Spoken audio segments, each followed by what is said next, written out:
Hello everyone, it's me again, and I'm back for another video. So, the Jurassic World Dominion Prologue, the one that originally aired in IMAX showings of F9 back in July, has now been released for everyone to see. I repeat, everyone, so I will leave a link in the description in case you want to go see it yourself. I do highly recommend that you see it yourself before watching this video. It's only 5 minutes, it doesn't take too much of your time, just go watch it first. But before I go into the prologue itself, I wanted to talk about the new schedule that we're going to be using for the channel, or rather the lack of one. I can promise you a video a week. However, I will no longer be sticking to the Saturday/Sunday one video a week schedule that I have been sticking to. Rather, I am going to release videos whenever I really want to, and you will no longer get just one video per week. Rather, instead, you will get multiple videos per week sometimes. Maybe there will be some weeks where you only get one video, however, there's no set number of videos. Don't worry, I won't spam your subscription box with videos, however, I will no longer be limiting myself on that, because honestly I feel like it'd just be a better strategy to use. Anyways, let's just get right into the review. First, I'm going to go over the negatives, so then I can end with the positive and leave on a positive note. Honestly, I didn't like the fight between the Giganotosaurus and the T.rex too much. It came really out of nowhere and it kind of felt forced. I don't care about the accuracy of the entire thing. It doesn't matter, and it isn't the point of the preview, nor is it the point of the Jurassic universe. By accuracy, I meant the designs, not how the animals act, specifically the designs. I don't care about that. I don't care about the Giganotosaurus or it being there or anything like that. I just don't. It really doesn't matter to me. So yeah, there are other much more important things to the Jurassic franchise than the accuracy of its designs. I don't like how it's supposed to be an quote origin story for the T.rex. I didn't feel that way during the preview, however that was the intent from my understanding from Colin Trevorrow. I don't like that. I don't like how the animals have been treated in the recent movies, especially Fallen Kingdom with the anthropomorphization, say that 10 times, of them, and they're being good and bad and superhero like dinosaurs. I really don't like that. And it being, quote, an origin story for the T.rex, I don't like what they're implying. Overall, I don't like some of the implications for the story of Dominion, like what's being implied to be set up with the Giganotosaurus, and how they're implying to be setting it up as some kind of monster, this villainous, vicious monster that the T-rex has to kill.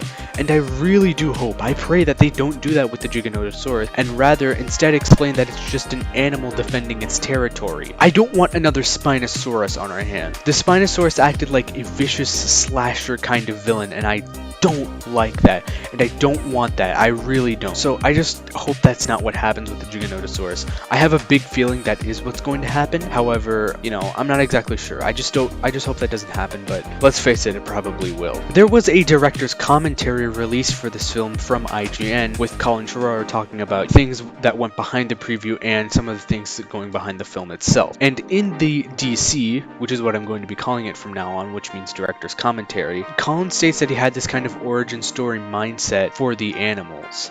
And that's kind of concerning. I don't know how they're going to treat the animals in the film, and though this origin story hero mindset is contradicted later, which I'll talk about, I'm concerned for how they're going to be treating some of the animals. I want to note, I don't mind the dinosaurs necessarily being characters, because even in the older films like Jurassic Park and the Lost World Jurassic Park, they are characters. They are beings that return. They do show personality. However, they were still animalistic in the older films. They weren't vicious monsters, nor were they anthropomorphized into becoming superheroes or good and bad dinosaurs. So it's not them being characters that I mind, it's the anthropomorphization of them that I do mind. Honestly, that's all of the negatives I can really think of right now, but if more pop into my mind later, I'll be sure to edit them in. So all in all, there are some concerning mindsets, but not that many negatives I have to go over. Now, for all of the positives. The biggest positive of the prologue to me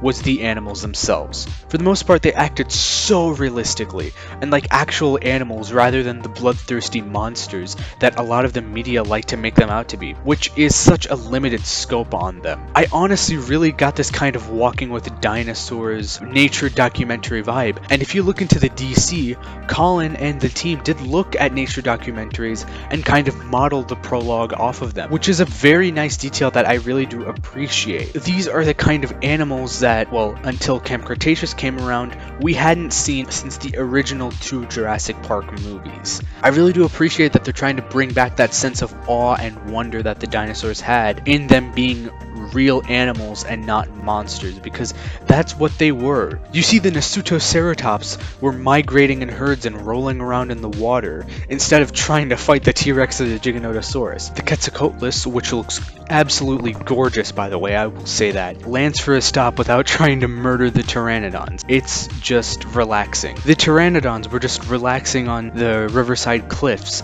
and protecting what seemed to be nest. They weren't being aggressive or trying to eat something, they were just being animals. You see the Moros feeding off of the Giganotosaurus scraps left on its mouth. And even in the modern day section, there's a point made in the director's commentary, and what I think is the whole point of the prologue itself, is that these aren't monsters, these are real animals. And I really do appreciate that. And looking into the DC, it looks like Colin has this animalistic mindset for the entire film, and I do quite like that, and it seems like he is growing from the mistakes that he made from Fallen Kingdom. In the modern day section, and even Colin himself notes this, the Rex isn't vicious and trying to eat people and destroying things intentionally. Rather, she's just confused and scared and running away from the DFW. Yeah, she's just a real animal. I really do appreciate that. She's not a monster, she's just confused. In the DC, Colin also states that in the film, not just in the prologue, they're making a connection between how we view real animals and how we treat them, and also dinosaurs, which is a very good sign for the film's animals, and it means that this animalistic nature of the animals we see in the prologue will probably carry over to the film, and that is pretty exciting. The T-Rex's design looks a lot more like the original, and it does really look quite good. A lot better than the Jurassic World or Fallen Kingdom depiction of the Tyrannosaurus Rex. And about large theropod designs, the Giganotosaurus's design looks really good. It was just a really good design, and I also really like the sound design on it. I like all of the scales and the spikes and how it just sort of randomly juts up, kind of like a concavenator. It was just a very nice top-tier Jurassic World design. Ultimately, with the exception of the Jurassic World Pteranodon, I really liked all of the new designs that they introduced. Another thing I'd like to go over that I like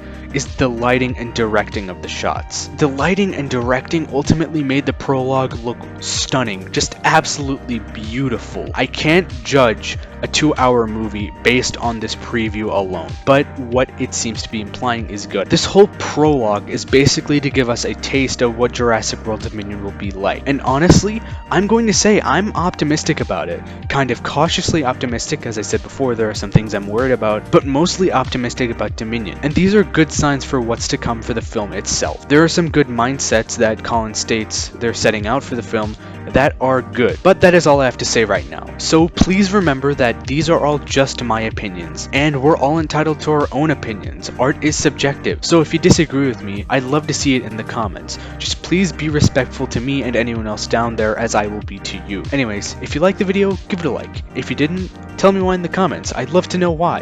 And with that out of the way, see you later.